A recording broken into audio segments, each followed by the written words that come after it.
Elezarrak dionez, 8. mendearen hasieran, Teodosio, Goñiko zalduna, Konstantza Butroikoarekin ezkondu, eta mendigaineko Goñerriaranean zegoen gaztelura bizitzera joan ziren.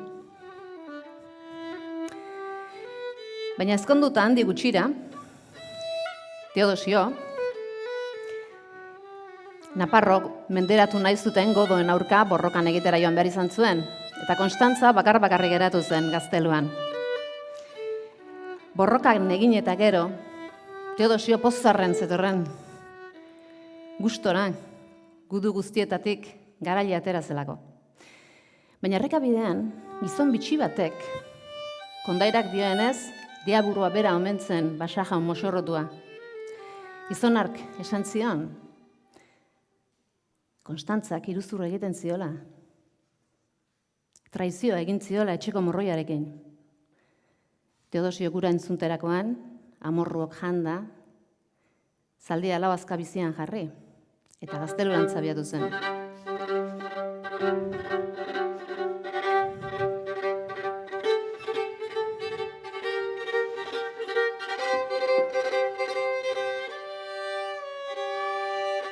Gaztelura heldu zenean gau iluna zen. Arrapaladan igo zituen eskilarak, eta atea zabaldu, eta tximiniko argiari esker, ohean etzanda 2 pertsona bereizi zituen, alaba, bitan pentsatu gabe, ezpata zerrotik atera, eta alderik alde eginez, lepoa moztu zien. Atera zen logelatik, izerditan, eta mendekuak ematen duen harrokeri puntu batekin, indar faltsu batekin. Eta ze gertatuko? Eta tupustean Konstantzarekin topatu zela, zalapartarekin esnatu egin bai zen. Eta Teodosioi harri eta zur geratu zen etzekien zer esan. Eta Konstantzak muxukatu zuen, senarra poza txoratzen, eta gero, Teodosiok esan zion, baina nor dago hor. Eta orduan, Konstantzak esan zion, zure gurasoak etorri dira, eta nik, gure logela utzi diet, etxeko beroena delako.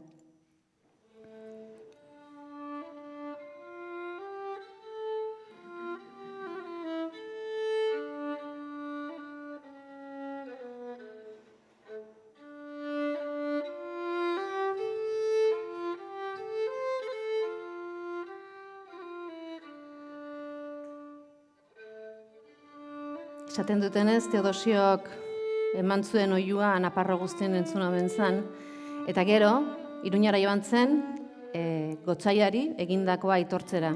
Eta honek izututa, Erromara bidali zuen. Eta Erromesean joan zen, Teodosio, eta han Atesantuak ezarri zion zigorra izan zen, katelodi eta astun bat gerrian jarri beharko zuela, eta Aralarrean alderrai bizi, ariketa katea bere kaxa apurtu arten. Esaten dutenez, Teodosiok apaltasun osoz onartu zuen ezarritako zigorra, eta halaxe berriz ere Aralarrera itzuli zen.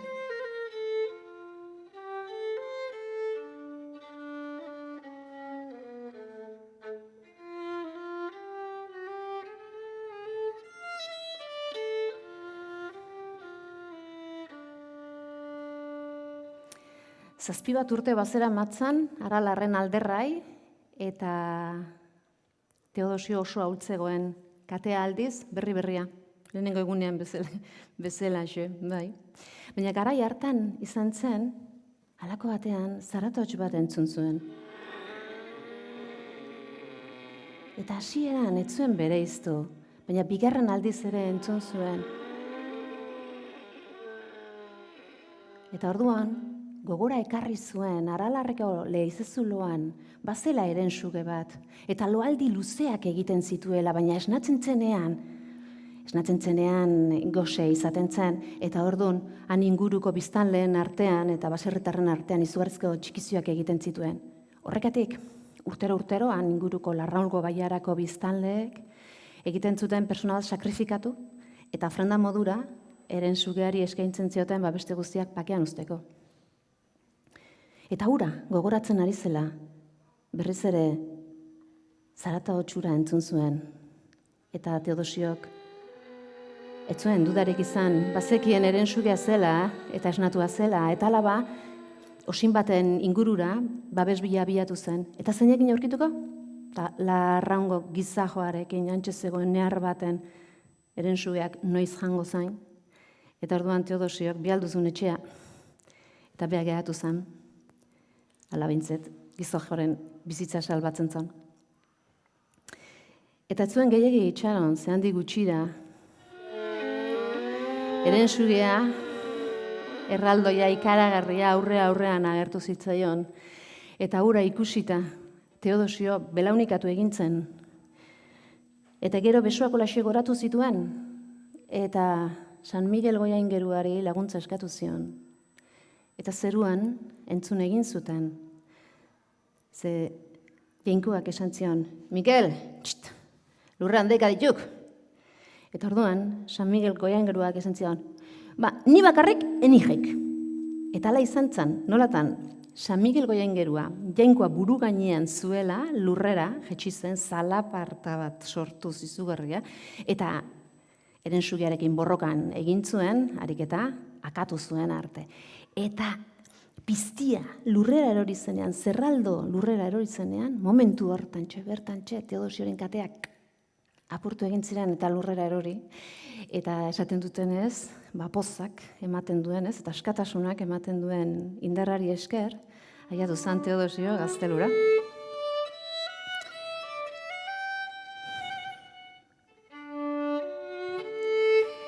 Eta Gaztelura sartu aurretik, gurasoak gogora ekarri zituen.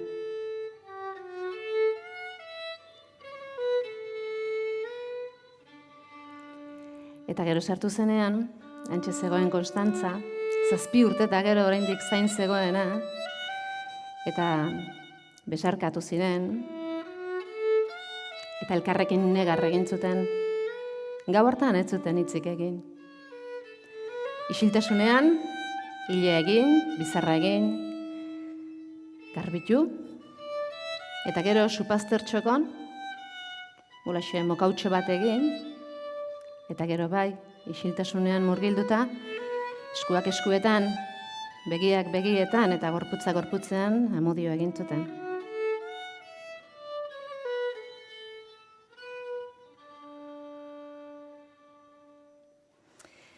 Eta jekizirenean, esaten dutenez, hainbesterainokoa zen sentitzen zuten poza eta eskerrona, San Miguelin Excelsi santutegia ereitzeko agindu eman zutela.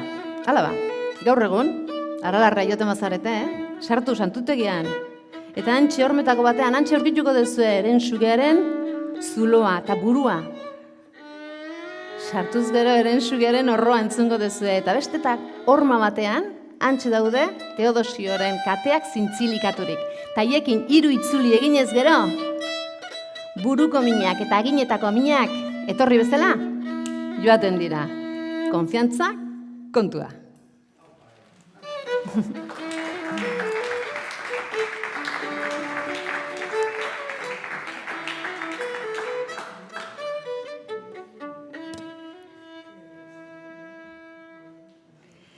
Bueno, atxaldeon, guztioi, hemen txasiko dugu, ipuin kontaketa hau, dala ipuin bidaia bat bezalaxe, eta bidaia guztia bezalaxe, jaioterritik hasika. Eta horrekatik, Euskal Kondaira zarra hau, aukeratu dugu, bidaiari hasiera emateko. Dena den, hemendik aurreako ipuiak, Clarisa Pinkola Estesek idatzetako liburu batetik aukeratu ditugu, 8ekin korrika dabiltzan emakumeak liburutik. Eta hemendik aurrea, aukeratu ditugun ipuiak, ez dira burukin entzutekoak. Hemendik aurreko ipuinak dira, Arimako belarri egin entzuteko ipuiak. Hemendik aurreako ipuiak dira, entzun eta utzi eberzer esaten diguten. Berak, Clarisa Pinkola Estesek esaten donez, alaxo esaten du, emakume ororen barrenean, bada basati bat, emakume basati bat, kreatibitatez eta instintoz eta gidatzen dana, ez? Eta intuizioz, sorgin hori, danok barruan daramagun sorgin hori. Eta horrekin kontaktuan egoteko gonbitea egiten du. Eta horretarako oso garrantzitsua da, bai gorputzarekin eta bai arimarekin kontaktuan egotea. Hala ba, hemendik aurrea salto handi bat egin behar dugu, eta jungo gea Taraumarako basamortura, hor Mexiko eta Ameriketako muga hartara. Eta antxe, irudikatu atxozar bat, holaxe txikia, pertxenta moztaka, hiletxua, karritzeik endonat zaio jendearekin izaila gustatzen batez, bakarrik ibitzea gustatzen zaio, eta batez ere ezurra biltzea, eta hortxe biltzen da basamortuko ezur bila eta pila eta pila eta bila arranoarenak, sugearenak, berari batez ere otxoarenak gustatzen zaizkio, eta horregatik otxemea deitzen dute. Eta otxoaren ezurrak biltzeko edo zerraiteko gauza da, baita arrastaka ibiltzeko ere. Gero, otxoaren ezur guztiak lortu dituenean, eskeletoa osatu egiten du. Eta sua pizten du, eta kantuan hasten da.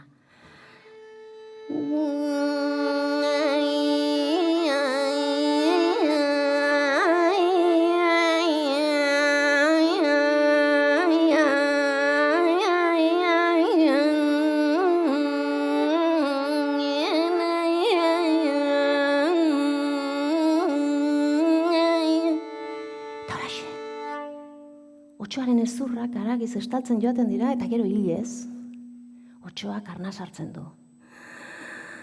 Begiak zabaltzen ditu eta isatxa mugitzen duen momentuan jauzi egin eta leizezurotik ies egiten du korrika batean. Eta lasterka abadoa basamortuko lurle horretan aurrera. Eta eguzkiaren izpigorriak isatxa ukitzen dion momentu hortan, otxoa emakume bihurtzen da. Atzera begiratu barre egiten du, eta gero, bakarrik eta libre badoa.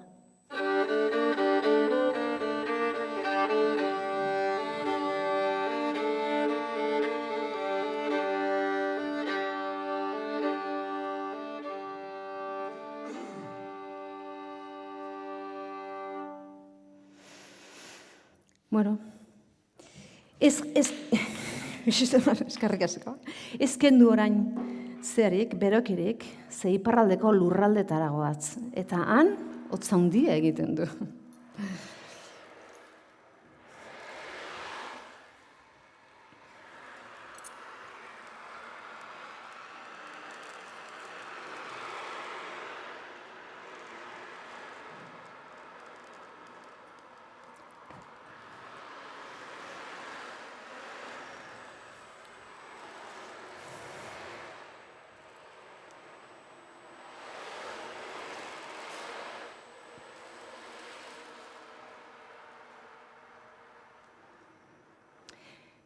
Iparraldeko lurraldetan dena da zuri, itsaso izoztuak zuri-zuriak, zerua zuria, elurrak dena zuritzen du, baita animaliak ere zuriak dira, hartza zuria, otxoa zuria. Inguru latz haietan gizon bakarti bat bizi zen, ehiztari bat. Eta egun baten, abitu zan, eizan eitea, egun osoa eman zuen, eizan baina ez zuen ezertxore izatu. Eta izkenerako gau egintzenean, iluntasun hartan, ilargi beteari esker, zerbait ikusi zezakeen, eta alaxe ba, zerbait geixio luzatzea erabakizun. Baina halako baten, itsasotik sortzen zen arroka baten gailurrean mugimendua iruditu zitzaion. Zerbait somatu zuen, eta orduan bere kaiak hartu, eta hurbildu eintzan. Eta gero atera, eta poliki-poliki igo zen. Eta hantxe ikusi zituen lau emakuma, lauak dantzan, biluzik. Eta gizonari iruditu zitzaion munduan denik eta ikuskizunik ederrena, eta alaba hurbildu egin zen. Baina zerbaitekin estropozo egin zuen, hartu zuen, eta ze izango ta, foka larrua zala. Alaba, beso artean gorde, eta abitu zen. Ondo gorde, emakumeei begira jarraitzeko. Eta emakumetako batek zerbait esan zuen. Gizonak ez zion tutik entenditu. Baina orduan beste emakumeak lurrean zeuden fokalarruak soinean jantzi eta itsasoan murgilduta desagertu ziren. Danak batezik. Emakumetako batek bere fokalarrua zalaren bila jarraitzen zuen, eta orduan gizonak, ez dakit zergatik, baina bere ezkutalekutik atera zenean, holaxe esan zion emakumeari. Ezkonduzak ez nerekin. Eta emakumeak esan zion, hoi ezinezkoa zala. Beha, itsasazpikoa zala. Eta orduan, gizonak esan zion, gehatu zeitentzekin 7 urte. Eta 8. negua asterakoan, emango dizu zurea dan hau, eta orduan zuk erabakiko duzu. Eta emakumeak hasieran duda egin zuen, eta gero aizkenerako amore eman eta berarekin joan zen. Eta laxe, denbora puskat pasatzanen, ume txiki bat izan zuten, eta umea zoragarria zen, eta Oruk izena jarri zioten, Oruk txikia borobi zen, politxaskoa, eta masai da musutxatzuk ematen zizkion amak. Eta gero, gauero, ora jun aurretik, kantutxo bat abesten zion, eta ipuin bat kontatzen zion. Eta kontatzen zion ipuina beti izaten zen, berak ezagutzen zituen animalie buruzkoak. Jakina balearenak eta izokinak eta fokarenak. Nola ez? Eta laxe, egun bat eta beste bat ere eta beste bat, eta pasatu zian 7 urteak, eta 8. negua asterako garaian, emakumeak sentitu zuen, kosta baiken zitzaiola arna sartzea. Eta ibiltzeko ere, etzan gauza. Eta hila erortzen hasi zitzaion. Eta azala lehortzen, ximeltzen, ikusire, ez zuen gehiagik ikusten. Gau hartan hoi bezala umetxoa oheratu zuen, ipuintxoa kontatu zion. Eta gero, gizonari bere azena eskatu zion. Baina gizonak esan zion ez ziola emango. Ematen baldin bazion, umea amari gabe geratuko zala, eta bea, emazteri gabe. Eta izugarrizko zalaparta sortu zuten eta izkenerako gizona iez joan egintzan. Eta zalapartarekin umetxo esnatu egintzan. Eta dana entzun zuen eta negarrez hasi zen. Umeak aita asko maitezuelako eta umeak ama asko maitezulako. Eta gero, hola nehartzotinka baino barruaka negarra egiten denean bezalaxe, holaxe neharra eginez umetxoak berritzerelo hartu zuen. Handi gutxira berriz ere esnatu zen, haize bolada zakarra zebilen. Eta iruditu zitzaion, haizeak bere izena oiukatzen zuela. Zeraten zuen, Oruk,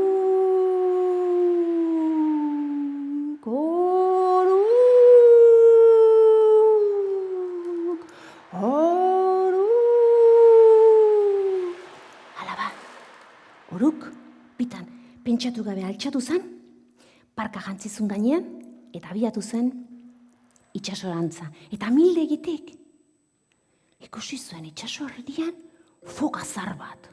Ula bigote luzeak zituna, eta begiak horiak. Eta iruditu zitzaion, berari deitzen ziola. Alaba, amildegitik abiatu zen itxasorantza. Ondartzara, zerbaitekin estropezu egin eta ia ero izan.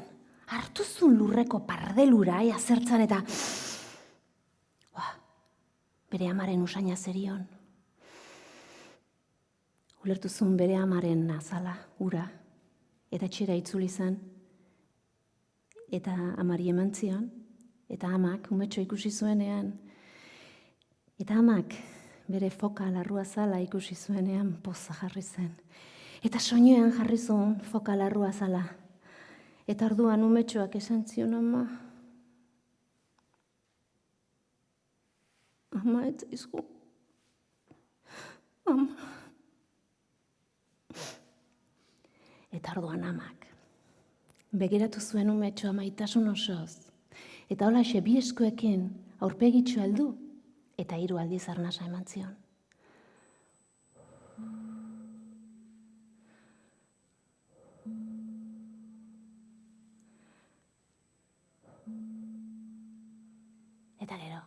heldu zuen.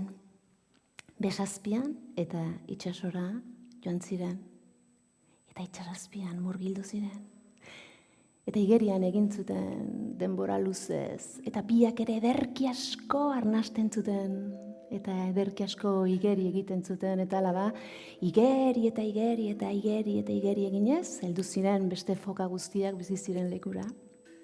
Eta hantxe etorri zen olako batean, bigote luzeak zituen begi borobilak, eta Aitona zala, esan zuen, arro.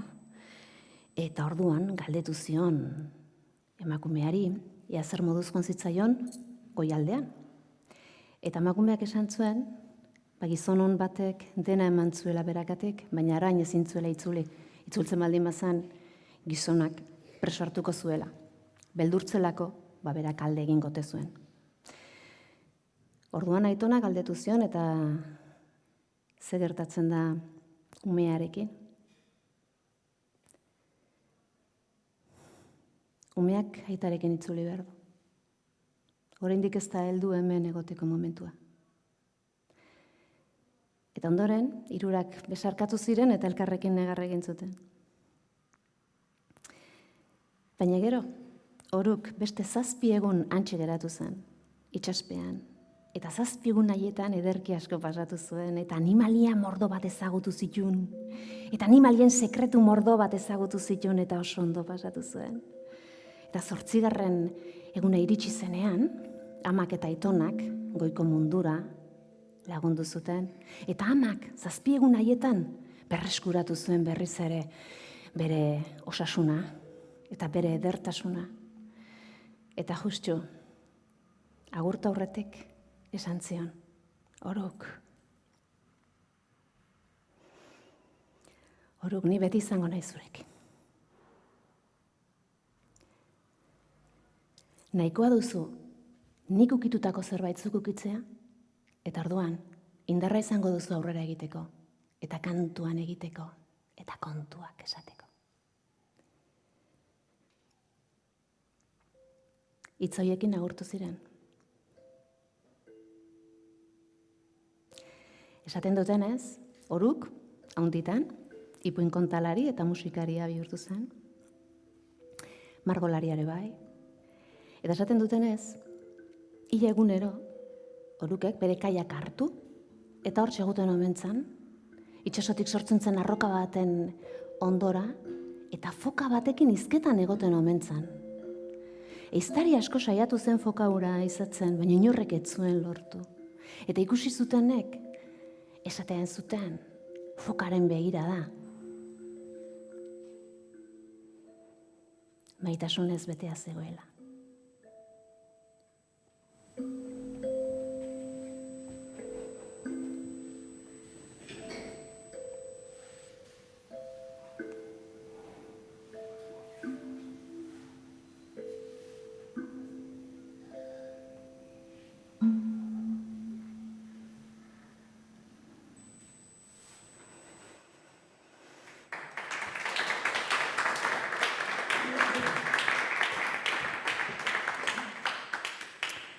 Bueno, nola ez, ipuin bidaia batean, Greziako Olinpora salto egin beharra dago. Eta handik berreskuratu dugun jainkosa, nahiko jainkosa ez ezaguna da, Bau du izena, eta oso barregarria da.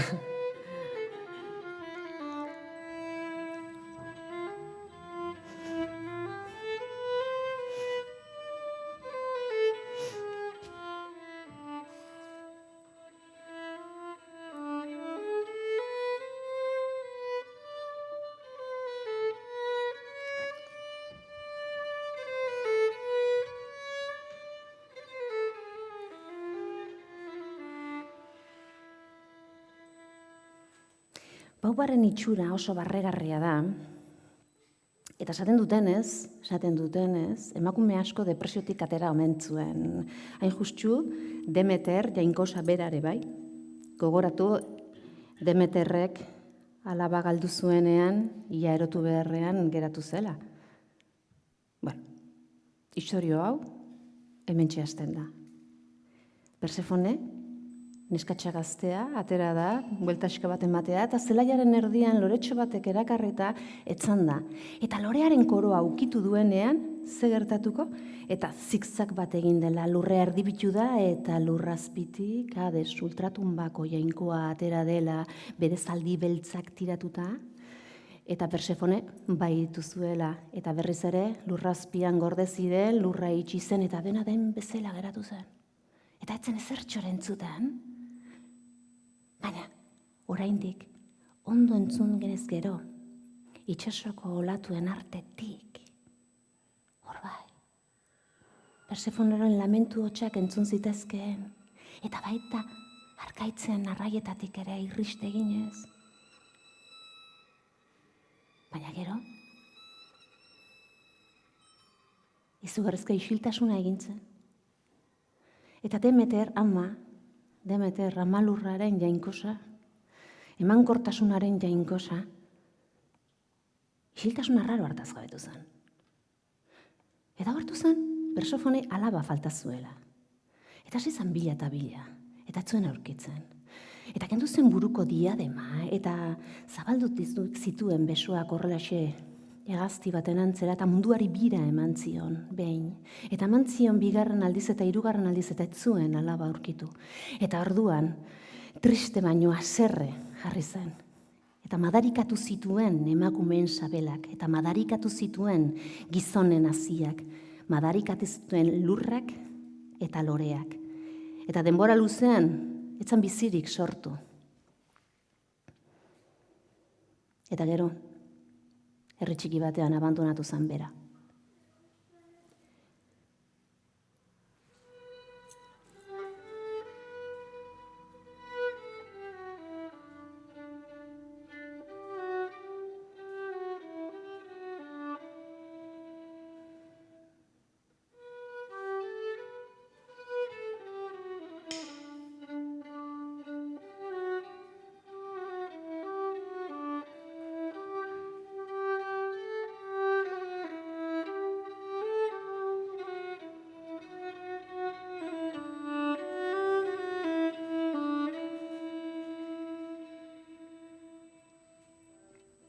Eta antxe, iturri baten ondoan zeola, guztiz utzita.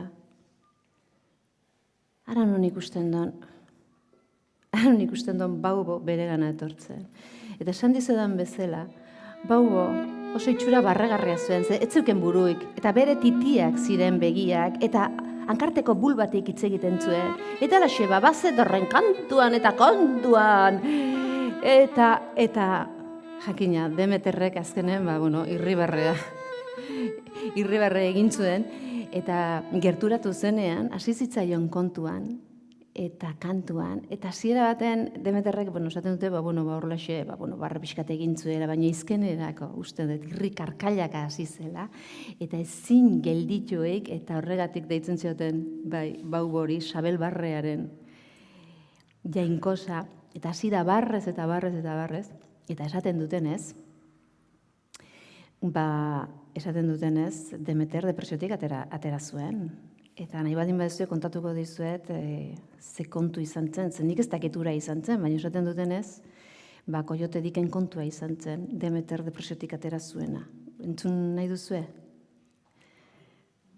Badirudi, Koiote dik, omentzan gizon dotore bat, eta oso guapoa, bromazalea, eta egun baten, lo zegoela, bere penea askatu egin zen, eta erabaki zuen abentura bilagun bertzula. Eta alaxe juntzan, saltoka, eta alako batean, asunen artera erori zen, eta hasi da, ai. Eta Koiotedik esnatu denean, beak pentsatzeko bezala ohitura bazeuken, beti eskuan kartea ematen zuen. Eta orduan konturatu zen, bere penea falta zuela, eta hau da pene hartu zuena, eta hasi zen korrika baten bere penearen bila, hau da penea, nire penea, eta izkenen aurkitu du hortxe. Asunen arten da hartu du bere penea, eta holaxe lastan du, poliki, eta geho jarri zon bere, kartean hartu zuen lasaitasuna. Eta tira, esaten dute orduz geroztik horrekatisek gizonekoek sufritzen dutala hankarteko azkurea. Nik ez dakit hori egia den ala ez, baina hori da kontatzen dutena, eta hori omen da, bauboia inkosak Demeterri kontatu ziona. Eta hola Demeterrek kontatzen zituen kontuak beti holakoxeak izaten ziren.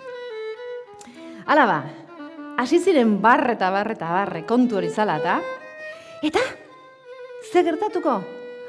Lurra dardar batean hasi zela eta zigzag bat egin zen eta lurrazpitik, iriki zen, lurra erdibitu zen eta Helio seguzkiari esker eta Hekate sorginari esker hantxe ikusi zuten lurrazpian Persefone eta askatu zuten eta handik aurrera, badakizue, ederki asko elkarrekin bizi ziren.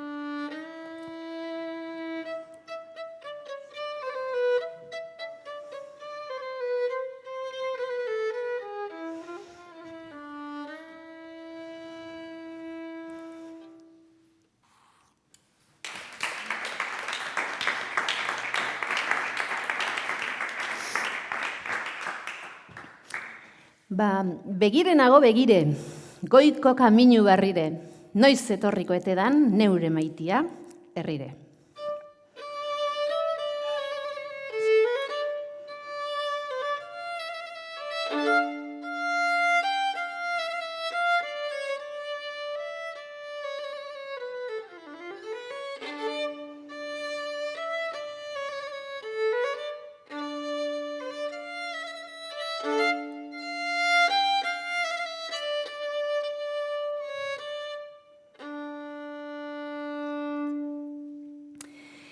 Emakumeak zerbait egin zuen aitaren onespenik gabe.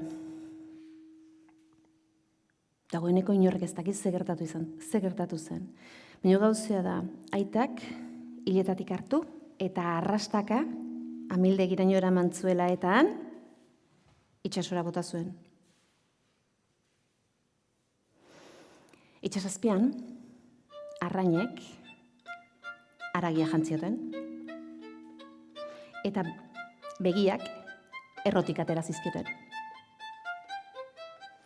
Eta emakume eskeleto, bihurtu zen.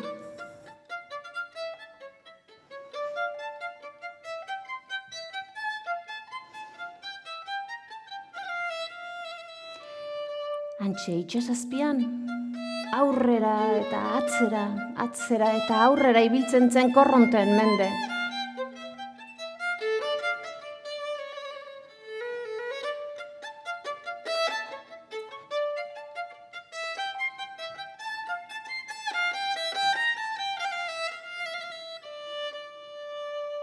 Baten, arrantzale bat, inguru hartara heldu zen, bere bizilekutik nahikotxo urrunduta, eta berak etzekien, han inguruko arrantzaleak ez zirela joaten kala hartara arrantzan egitera, esaten zutelako kalaura sorginduta zeola.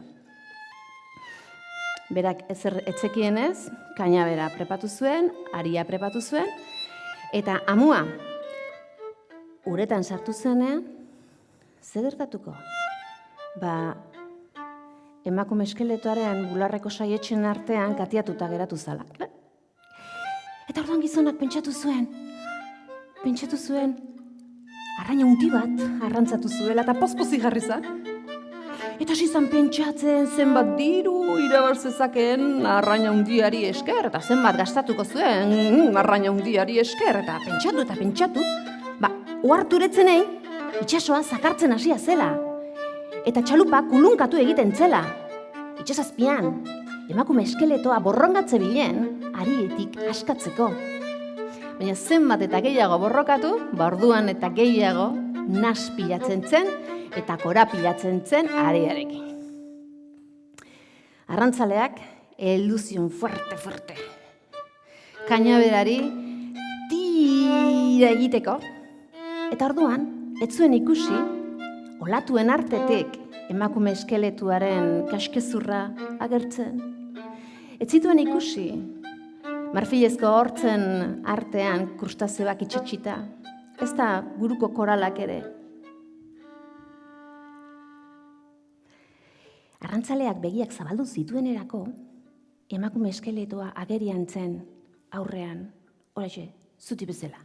Eta orduan gizonak, eman zuen sustoat, eta bai, joan zitzaion.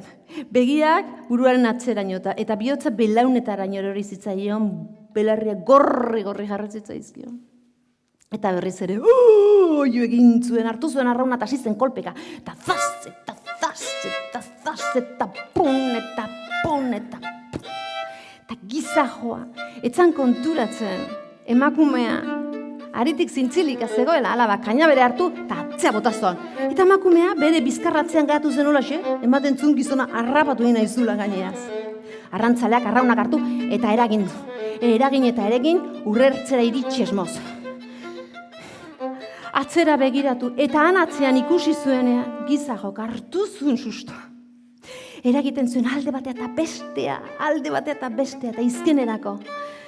Heldu zen, urrertzera. Salta handi bat eman, jakina, kaina bera hartu zen, eta antxe abiatu zen, korrika batean, aitzen artean, korrika batean, ondarretatik, eta izkenerako, heldu zen etxulara. Eta etzanda geratu zen, ilunpetan, eta negarzotin zegoen. Ze beldur asko pasatu zuen, gizajok. Eta orduan, sosekatu zenean, bere bihotzare lasaitu zitzaionean, orduan, kandelatxo bat piztu zuen. Eta orduan izan zen, eskeletoa ikusi zuenean, bazter batean, txokoan kuskurtuta. Eta gizonari ez dakize pasatu zitzaion, baina bihotza errukiz bete zitzaion. Agian, kandelaren argiak leundu zuelako, irudia leundu zuelako, edo gizon bakartia zelako. Gauzea da, holaxe, eskuak luzatu, eta aria askatzen joan zitzaiola poliki. Eta gero zur guztiak txukun garri ziton. Oinetatik hasi zen. Eta holaxe, denak gorputz osoa osatu zuen arte. Eta gero, manta batez estali zuen. Kainabera eta aria gorde zitun. Sua piztu zuen, berotan sartzeko.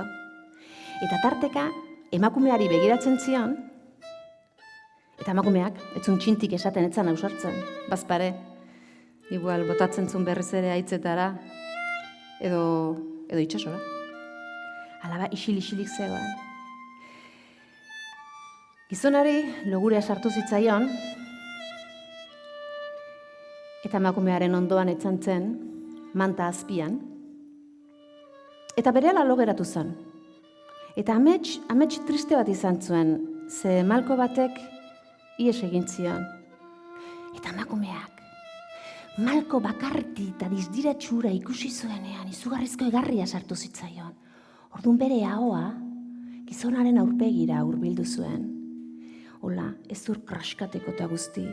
Eta malko bakarti ura erreka bat balitz bezala edan zuen.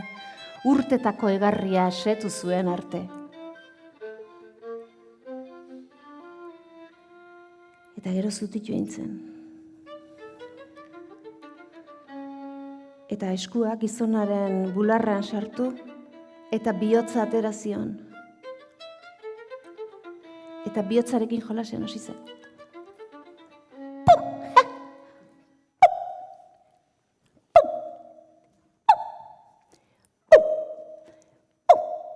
Eta gero, kantuan hasi zen. Aragia, aragia, aragia, aragia. Eta kantuan. Zemata gehiago kantuan egin, orduan eta gehiago, aragiz betetzen zitzaion, gorputza, kantuan jarraitu zuen, eta kantuan eskatu zituen izter sendoak, eta pelbis handia, beso luzeak, ere bai, bular handik eta mardulek, eta emakume batek hankartean behar duen guztia. Eta amaitu zuenean, eskatu zuen gizonaren erropa desagertzea. Eta gero bere ondoan etzan zen. Eta bihotza itzuli zion. Eta alaxe esnatu ziren, hurrengo egunean, bata bestearen ondoan besarkatuta, gau osoa, korapilatuta pasa ondorenen. Baina jakina, horren gontan, era on batean.